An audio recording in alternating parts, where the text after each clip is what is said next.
Dice, esta cita es muy bonita.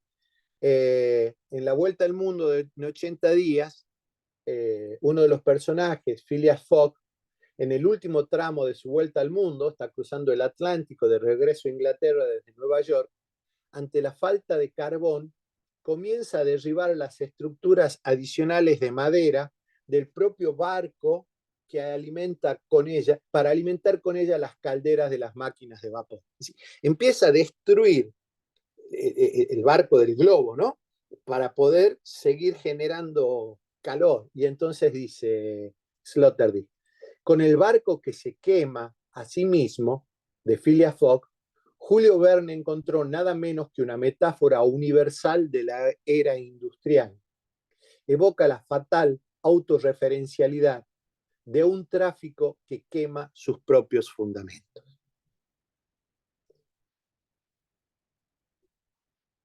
Ese es el punto al que nos han ido conduciendo las categorías políticas y jurídicas generadas a partir de la modernidad. Hemos ido parándonos finalmente en la entronización del ser humano y el olvido, por solo hay una mano, sería la mía, y el olvido del lugar central que tiene la naturaleza. Voy a obviar algunas cuestiones. Entonces, frente a este problema, Carducci y Amaya se preguntan cómo salvar al planeta democráticamente. Cómo configurar una relación estable entre el consenso social característico de la democracia y los imperativos humanos de salvación del ecosistema terrestre. Tenemos que encontrarle una vuelta. Estos son los interrogantes primarios e inevitables del constitucionalismo de esta hora. Es claro que para que sea posible llegar a una decisión en esta, o llegar a soluciones en esta extensión, se requiere conocer las reglas de la naturaleza y además de conocerlas, respetarlas. Este avance con olvido, con desapego, con desinterés a esas reglas de la naturaleza, nos ha situado en lo que a partir de la década de 1980 se comenzó a denominar, luego de un texto del sociólogo alemán Ulrich Beck, se empezó a llamar la sociedad de riesgo. ¿Sí? Sociedad de riesgo que va a complicar extremadamente la teoría jurídica, porque el derecho se pensó como técnica para dar certeza a situaciones inciertas y de ese modo destrabar conflictos. Y el problema con los riesgos es que se carecen de bases científicas suficientes para decidir lo que conviene hacer respecto de una actividad humana que quiere desplegarse. Ya sea incorporar una nueva tecnología o algún modo de extracción, etcétera, formas de obrar sobre o en el ambiente. ¿Y por qué digo que esto complica extremadamente la teoría jurídica? Porque si nosotros partimos de el constitucionalismo liberal pensado sobre la base de un contrato entre hombres que ha dejado afuera la naturaleza, ese constitucionalismo liberal cuyo, dijimos, su ADN, ¿cuál es? La tensión, la ecuación, autoridad-libertad. La solución que tiene que haber frente a la incertidumbre, la incerteza propio de las sociedades de riesgo, si somos consistentes con el constitucionalismo liberal, es la aplicación del principio indubio pro libertad. Indubio pro libertad, que en este caso sería libertad para operar sobre la naturaleza o en el ambiente, independientemente de todos los riesgos que esto pueda traer para la especie humana. Porque si no hay certeza de que son dañosos, la idea constitucional es nadie está obligado a hacer lo que la ley no manda, ni privado lo que ella no prohíbe. Esto que es hábil, idóneo, útil para la relación entre el ser humano y la organización comunitaria, o entre el ser humano entre sí, debemos ponerlo en cuestión.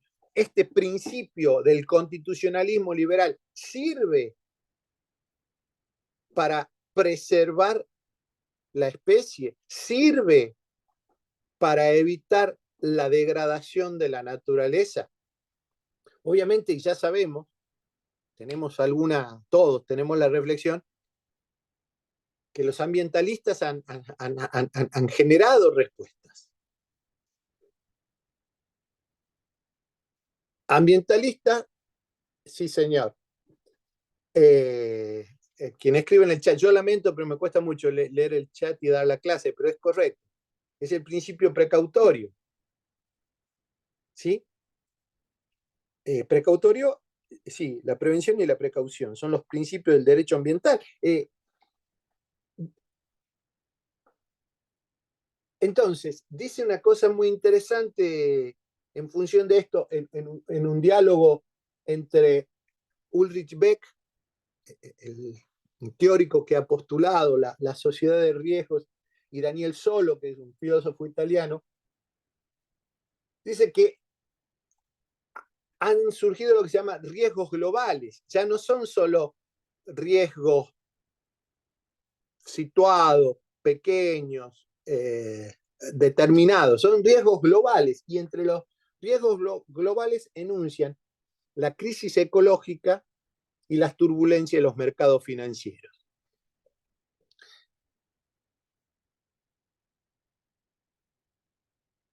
Un administrativista español, Esteves Pardo,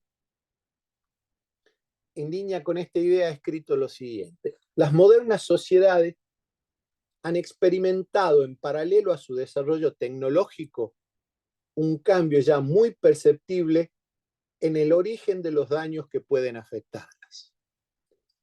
Históricamente, el potencial dañoso, aflictivo, tenía un origen natural, las limitaciones y los peligros propios de la naturaleza. El progreso industrial y tecnológico ha conseguido superar o eliminar muchos de esos peligros naturales, pero con el coste de los riesgos que genera la propia tecnología empleada para alcanzar, con notables éxitos por lo demás, esos objetivos. Así es como hemos pasado de una sociedad expuesta mayoritariamente, exclusivamente en un principio, a los peligros y limitaciones naturales, a otra que se caracteriza por su destacada y hasta preferente exposición a los riesgos de la tecnología que ella misma va generando. La incerteza que se cierne en torno a los efectos de los procesos industriales, productos, instalaciones y demás intervenciones de la técnica en un mundo saturado de ella, es un problema complejo y de gran relevancia para el derecho, que se plantea con especial agudeza en dos momentos. Uno, en el de la adopción de decisiones, y otro, el de la responsabilidad por los daños causados en entornos de incerteza, considerando en cualquier caso que esos daños, si se deben a una tecnología, no pueden ya imputarse a un destino ineluctable como el que mueve a las fuerzas de la naturaleza, sino que siempre podrá advertirse en su origen una o varias decisiones humanas. Decisiones humanas. Volvemos a aquello de Carducci.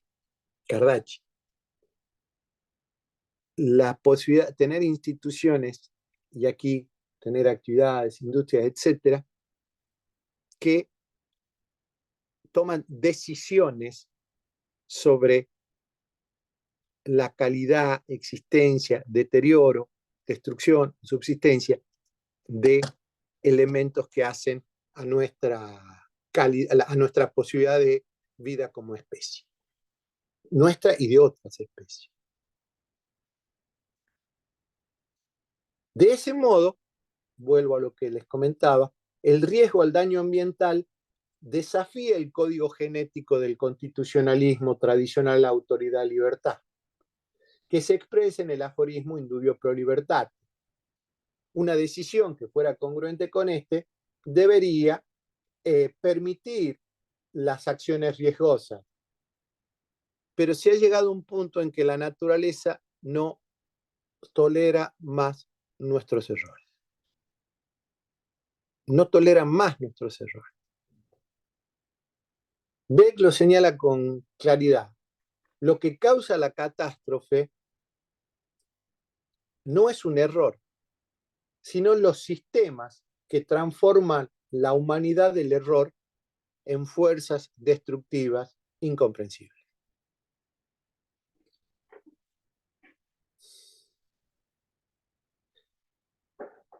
Entonces, la complicidad entre el contrato social, la razón instrumental, el constitucionalismo liberal, convierten a la naturaleza en un escenario de cartón piedra descartable que aparece cada tanto en los titulares de los diarios, anunciándonos escenarios de destrucción. Acá viene entonces la propuesta de Serres, y empiezo a acercarme, digamos, al título del trabajo, que es: Serres plantea que hay que reformular el contrato natural, el contrato social, y revisarlo para constituir un contrato natural. Ese contrato natural supone, y esta es la tesis, convertir a la naturaleza en sujeto de derecho. Eso que por tradición fue el objeto, ¿sí? Ese objeto descalificado, degradado por nuestra cultura y tradición, hay que volverlo ahora a un sujeto. ¿Para qué? Para que también pueda sentarse en la mesa de negociación del contrato a establecer cuáles son sus intereses, sus necesidades, sus posibilidades y sus límites en la relación con la especie humana.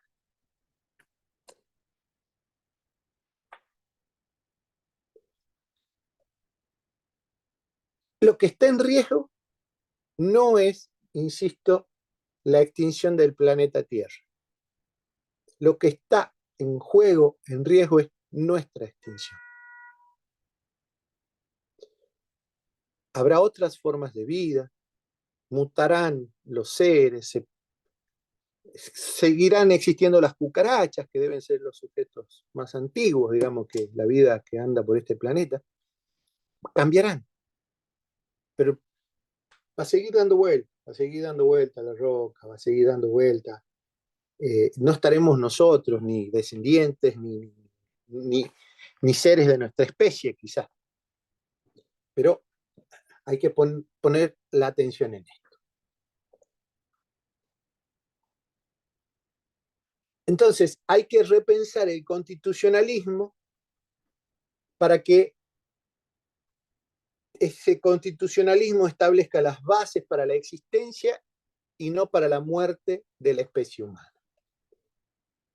Hay que intervenir en el código genético del constitucionalismo de los siglos XVIII a XX, y después hay que poner mano en el derecho público de los estados y en el otro derecho, en el de la globalización económica y financiera, para tratar de subsanar el déficit ecológico del constitucionalismo local y global.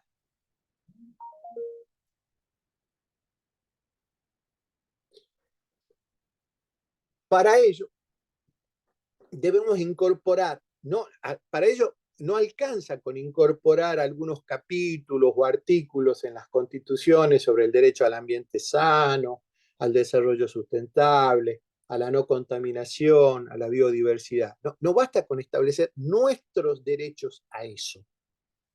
El paso tiene que ser más profundo, no meramente adaptativo, sino transformador.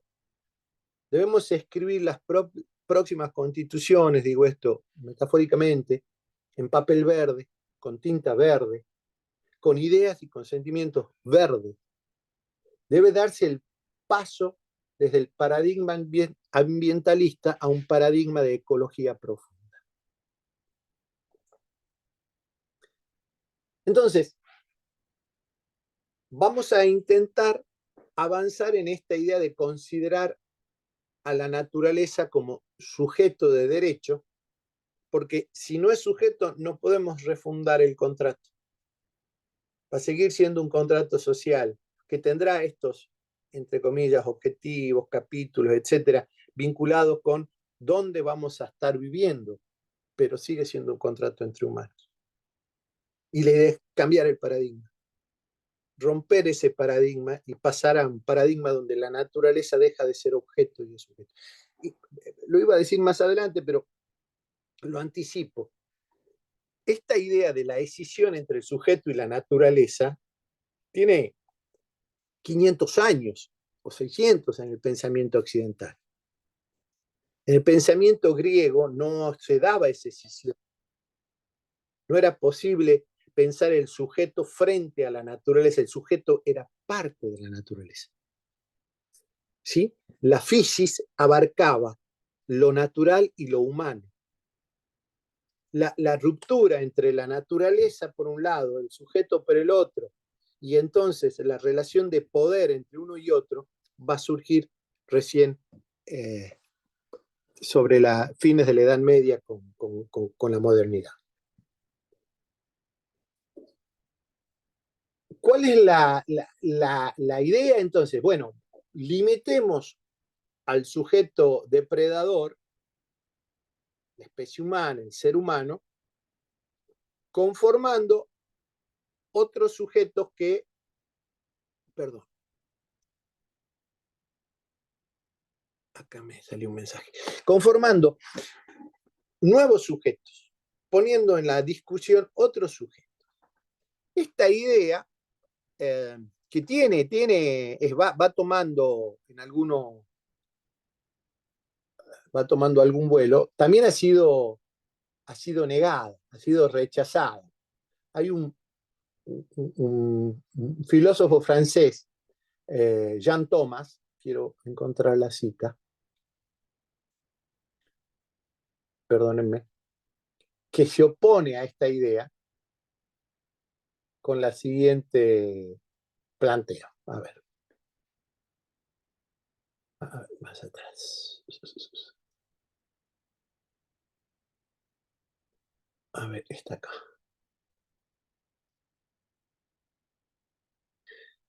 Thomas, bajo el título La subjetivización de la naturaleza, expresa que este procedimiento es sintomático de una crisis, sino del sujeto de derecho, por lo menos de la comprensión que tenemos de él.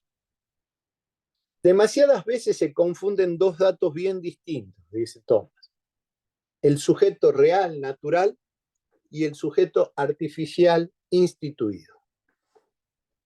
Del sujeto real, natural, del sujeto humano, en resumen, se piensa observar los excesos. la desmesura, el apetito del miurgo de dominio del mundo. Pero al mismo tiempo, y con un movimiento que no es en absoluto la continuación del primero, se le imputan estos mismos excesos al sujeto artificial, a la abstracción del sujeto de derecho, es decir, supuestamente a la modernidad jurídica. Entonces, para limitar el campo de acción de este sujeto, se le imponen no unas simples prohibiciones, sino otros sujetos instituidos contra él. Se multiplican los sujetos hasta imponerlos al mundo de la naturaleza, como si el sujeto de derecho humano, que por hipótesis no puede dominar sus deseos, solo pudiese encontrar límites en sujetos de derechos rivales. No está de acuerdo Thomas. Él piensa que hay que establecer ciertas limitaciones. Yo creo que esas simples prohibiciones de las que habla Thomas al sujeto artificial no han sido ni son ya medidas suficientes para limitar la voracidad del sujeto real, que en definitiva, que es quien determina la voluntad del sujeto de derecho. Se requiere dar el paso de subjetivización de la naturaleza y el reconocimiento de sus derechos para que el Homo sapiens y sus crías ficcionales, sociedades, empresas, estados, el Homo sapiens y sus crías ficcionales deban pactar, contratar, convenir con la naturaleza todo lo atinente a la afectación de sus derechos e intereses. El aporte de Serres con la propuesta del contrato natural permite sugerir no una mera intensificación de la potestad regulatoria y del poder de policía, sino como una modificación del aparato conceptual. Vamos entonces a ver si es posible, con nuestras categorías, sujeto, persona, envolver a la naturaleza. Vamos a ver si es posible esta propuesta o esto es un disparate total, digamos. Y entonces vamos a rastrear la categoría jurídica persona. Vamos a hacer un paso muy cortito por ahí, pero vamos a ver que la raíz etimológica de persona, ya lo saben, vienen de las voces latinas personare, porque era la máscara que usaban en la antigua Roma los actores para poder amplificar la voz y darle resonancia y potencia en el escenario del teatro romano y antes en el griego.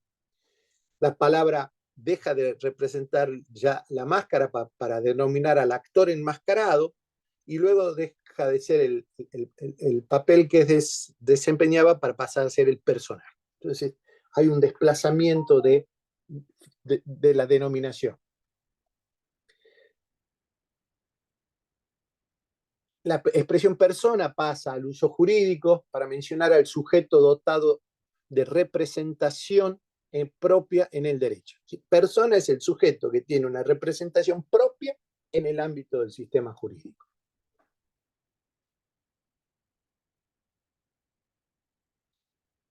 En la evolución, el lenguaje despejó la expresión de toda referencia a la función, a eso de que era un rol en el teatro, luego un rol en el foro, etcétera, para identificarse sin más con el ser humano. ¿Sí? Persona y ser humano se bloquean.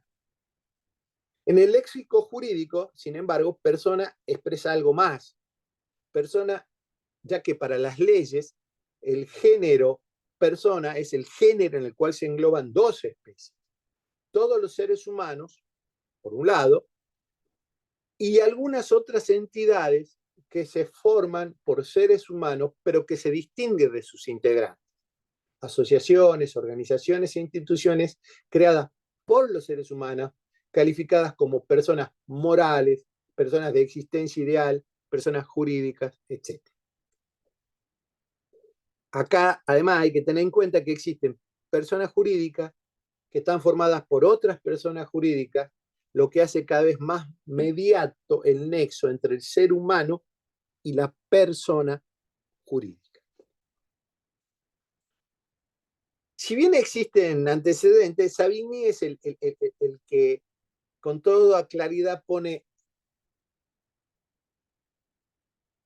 que la idea primitiva y natural de persona coincide con la de individuo, pero que existen otros entes que, por medio de una ficción, teoría de las ficciones, la ficción jurídica, adquieren la calidad de persona.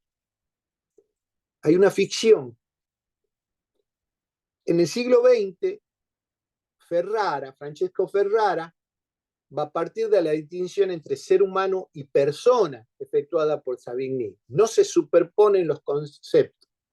La personalidad jurídica, concepto de mayor amplitud, puede atribuirse a cualquier ente no humano, y va a decir Ferrara, la personalidad es un producto del ordenamiento jurídico y surge por el reconocimiento del derecho objetivo. Agrega que antes de la organización estatal, el hombre no es persona.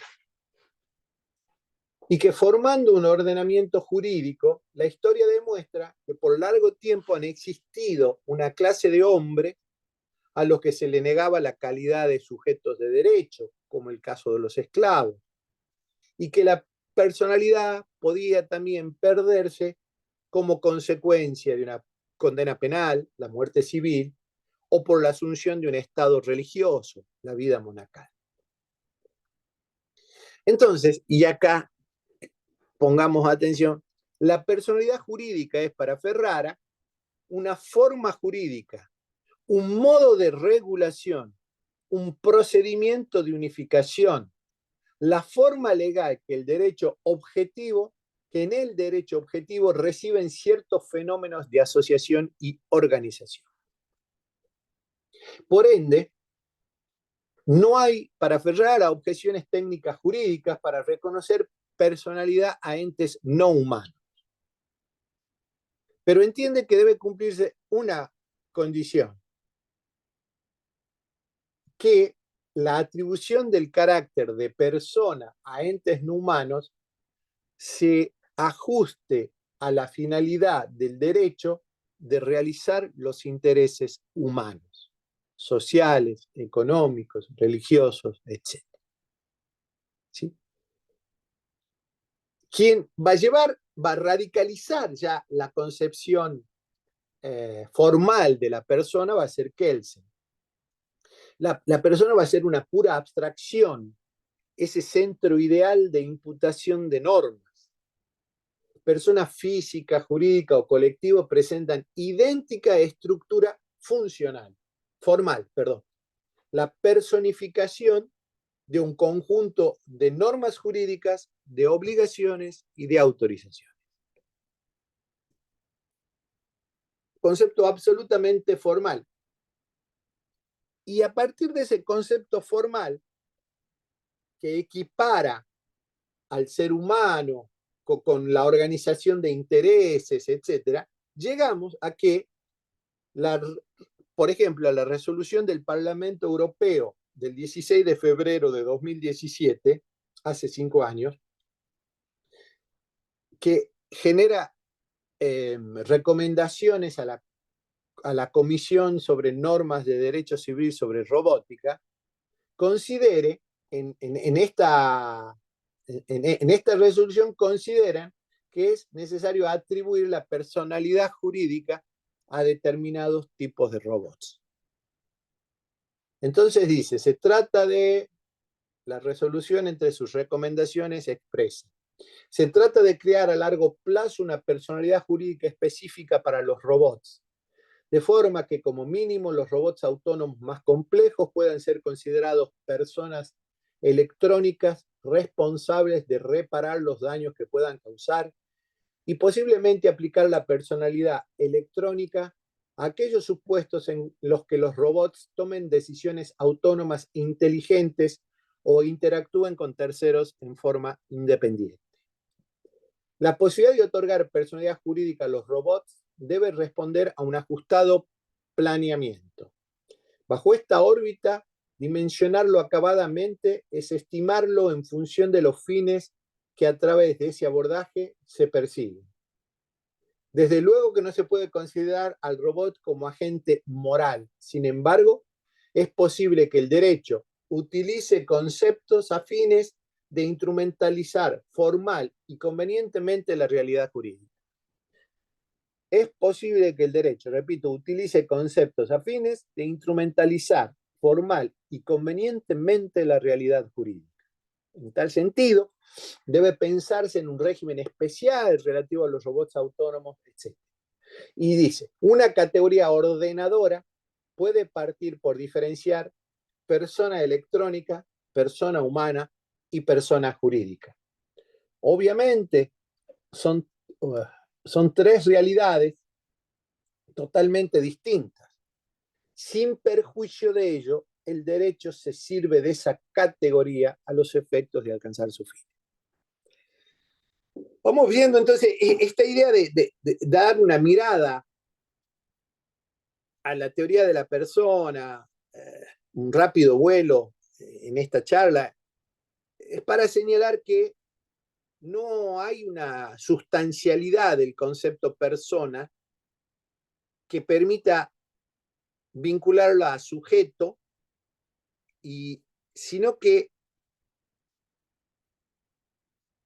la categoría, que persona que permita asimilarla a ser humano y el sujeto ser únicamente el ser humano en su forma ficcional, sino que dice, utilice esta técnica, esta es una técnica para resolver problemas. Así como era un problema ver qué hacíamos con las agrupaciones, un problema ver qué hacíamos con ciertos patrimonios destinados a algo, como las fundaciones, etcétera. Bueno, apareció el problema de los robots. Vamos a usar de vuelta la categoría de la persona. Pero bueno, entonces no se podrá usar, no se podrá personificar y constituir en sujeto a otros entes, ya no el robot, sino la naturaleza. Sigo. Papá, se me fue esto.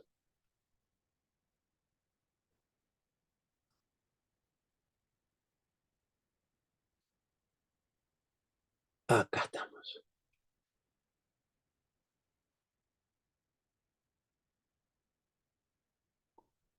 La, bueno, vamos.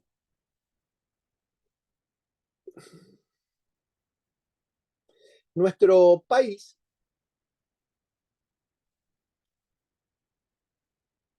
el Código Civil y Comercial de 2014 no ha incorporado a la naturaleza o a los animales como sujeto de derecho. Hago esta mención porque en la evolución del derecho, algunos países han calificado a los animales, no a toda la naturaleza, sino a los animales, como personas no humanas, seres vivos dotados de sensibilidad o seres sensibles, distinguiéndolo de las cosas entre las que tradicionalmente eran incorporados en la legislación de cuño romanista.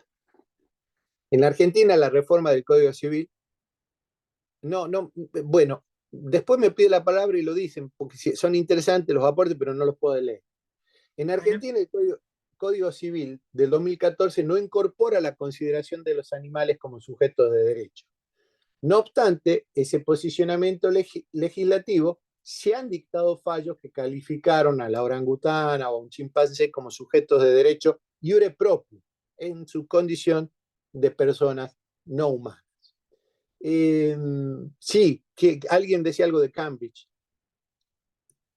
Tome la palabra y dígalo, por favor. Sí, hay dos declaraciones, le digo porque estoy en el movimiento animalista. Sí. Estaba en AFADA antes, me fui a AFADA, pero sigo conectada.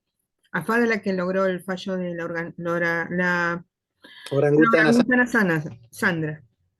El tema es, hay dos grandes congresos, uno se llama el Congreso, o no me acuerdo qué, de Cambridge, o la declaración de Cambridge, la declaración de Toulon. En uno, después de un análisis de tipo científico y estadístico y qué sé yo, se llega a la conclusión de que son seres sensibles y sintientes, y en el otro se llega a la conclusión de que hay conexiones neurológicas en sus cerebros de tal naturaleza que pueden tener autoconciencia. Entonces, a ese estado está, claro, es un movimiento, piénsenlo así, es un movimiento con un objetivo y va en pos de ello. No hay por qué creer todo lo que se diga, pero la cuestión es que en ese sentido va el movimiento animalista. Gracias. Eh, Tomás Calvo, un pensador, ¿de dónde es? Ya les digo, español, en un texto que se llama El sujeto en el pensamiento griego, dice lo siguiente. La cultura y la filosofía griegas están dominadas por la perspectiva de la naturaleza, de la physis. El hombre griego se concibe a sí mismo como un ser natural. Y por tanto, en el pensamiento griego no hay propiamente lugar para la noción de sujeto, en la medida en que la subjetividad es lo otro que la naturaleza, ya que comporta interioridad, reflexión, conciencia, autonomía y libertad. La naturaleza es lo exterior frente a lo interior, lo objetivo frente a lo subjetivo. De ahí que el pensamiento griego sea finalmente caracterizado como un naturalismo objetivista frente al espiritualismo subjetivista que se atribuye en exclusiva al cristianismo y a la modernidad. Así expone Calvo esta imposibilidad de haber encontrado en los griegos la categoría de sujeto. La aparición de esta noción es hija de la modernidad. Para que ello fuera posible, debió escindirse la naturaleza, la sustancia, que era la sustancia, para que deviniera en sujeto. Esa transformación no ocurre sino hasta el siglo XVI con el surgimiento de las filosofías del cogito, de las filosofías del sujeto, de la filosofía de la razón. La edad moderna concibió al hombre como un sujeto pensante y lo elevó posteriormente a la categoría del yo absoluto desde las reflexiones de Kant y de Hegel. La naturaleza fue puesta al servicio del hombre y esta vez bajo el dominio intelectual del hombre que la concibió en términos geométricos matemáticos y por ende también manipulable en cuanto que la naturaleza nos relevaba sus misterios, que fueron aprovechados para extraer sus bienes y recursos en beneficio del desarrollo científico. Además de la figura filosófica ya mencionada, habría que mencionar a Baruch Spinoza, Leibniz, entre otros. Es de notar que es imposible aseverar que estos filósofos hayan pensado radicalmente que la naturaleza debía ser sometida a la explotación exacerbada hasta las últimas consecuencias. Es más bien la interpretación que de ellos hicieron algunos otros para fines distintos que el ideal filosófico. En su desarrollo, el discurso de la modernidad vacía de contenido a la naturaleza para quedar reducida a ese lugar donde se sacaban los recursos. Se transforma en mero objeto para crear realidades artificiales para el desarrollo tecnocientífico de la industria y de las sociedades en general.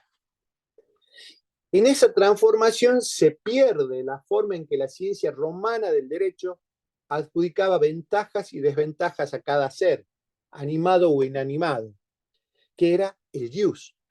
Ustedes recuerdan, en la reunión pasada hablamos, creo, ya le voy a dar la palabra, Come. En la reunión pasada hablábamos de los tres principios de justicia del derecho romano, jus quique tribuere, dar a cada uno lo suyo. Pero lo suyo en el derecho romano y no es el derecho subjetivo, no es la pretensión subjetiva a que se me otorgue algo que puede ser de mi titularidad, un interés. No, el jus es un estatuto.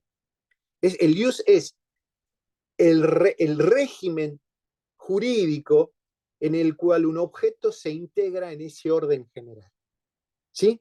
Entonces, la naturaleza tenía un jus, el perro tenía un jus, el esclavo tenía un jus, el ciudadano libre otro, etc. Entonces, en la Edad Media se pierde en la Edad Moderna se rompe con esa forma de otorgar ventajas y desventajas a cada ser, animado o inanimado, que se utilizaba.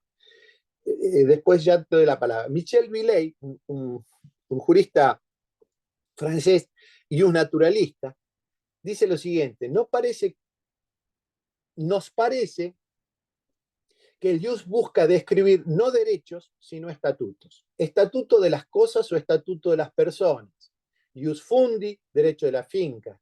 Jus praederorium, de los predios.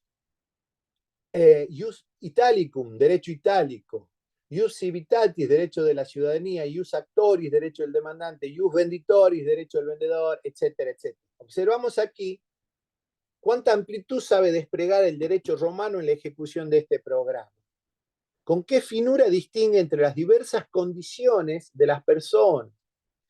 Qué vigorosos contrastes pone entre las cosas humanas o religiosas, públicas o privadas, entre tales fundos africanos o tales o cuales de la tierra romana. Hoy esta variedad se ha perdido. El derecho romano debe gran parte de su riqueza a esa voluntad de atribuir en función de un orden social preestablecido por la naturaleza las condiciones que le son propias, tanto a las personas como a las cosas. Ahora bien, es el momento de observar que una concepción semejante de la justicia o del arte del derecho está en total desacuerdo con las ideas modernas. Sí, comed o comáis. ¿Cómo está, doctor? Te quería Bien. hacer una consulta sobre algo que te ha aludido recién, cuando hablaba del reconocimiento de las personas electrónicas y bueno, la posibilidad de subjetivar la naturaleza. Y usted se ha referido a cierto grado de autonomía en relación a las personas electrónicas. Entonces quería preguntar si piensa que este es un concepto que también se puede predicar de la naturaleza o de los seres no humanos. A ver, ¿cómo interpreta usted la característica Sí, de no, yo autonomía? no creo que la autonomía sea la condición para la asignación de la personalidad, ¿sí? Para constituir algo en sujeto. Creo que es una herramienta, es una técnica para tratar de resolver distintas situaciones que se van presentando y que requieren un tratamiento jurídico específico. Hace muchos años, no me acuerdo ya ni dónde, leía un texto que decía que los ingleses, con un sentido muy práctico del derecho, utilizan y han creado muchas categorías de quasi. Los quasi, nosotros conocemos los quasi contratos, pero la quasi propiedad, los quasi tal. Y los quasi es, bueno, no es esto, pero le vamos a aplicar este régimen jurídico. Es casi. Bueno, yo tengo la impresión de que el Parlamento Europeo tiene que hacer algo con la robótica, sobre todo por los daños que ocasionan los robots. Este es básicamente la cuestión, ¿no? Entonces dijeron, bueno, ¿qué hacemos con los daños? En definitiva, ¿a quién se le vamos a atribuir la responsabilidad de esto? Bueno, hagamos una cosa, le demos naturaleza de sujeto y en consecuencia establezcamos en qué casos es responsable. Y obviamente va a haber una responsabilidad vicaria, porque el robot por sí mismo no creo que vaya a poder tener patrimonio, pero sí va a estar con alguien, etc. Entonces, lo llevamos al régimen para hablar así muy rápidamente. Estoy pensando, ¿no? Porque cómo evolucionar. Los daños que se producen por el robot ya no son daños de las cosas, sino son daños de una persona que está vinculada a mí. Habrá una responsabilidad subsidiaria, una responsabilidad más que subsidiaria, una responsabilidad refleja, mediata, de quien aprovecha del trabajo del robot, como lo tiene el patrono por el trabajo del empleado, etc. ¿no? Pero no creo que la autonomía sea la condición para asignar la personalidad. Me parece que está bien, digamos, de hecho, si esto fuera así, ya pensando en los seres humanos, personas con absoluta discapacidad, cuadriplégicas o personas por nacer, no podrían ser consideradas personas casualmente, sujetos, porque no tienen autonomía, ¿no? Por lo menos personas con parálisis cerebral que no pueden expresar sus cuestiones, ¿no? Así que no creo que sea un elemento determinante, pero gracias por la reflexión. Sigo.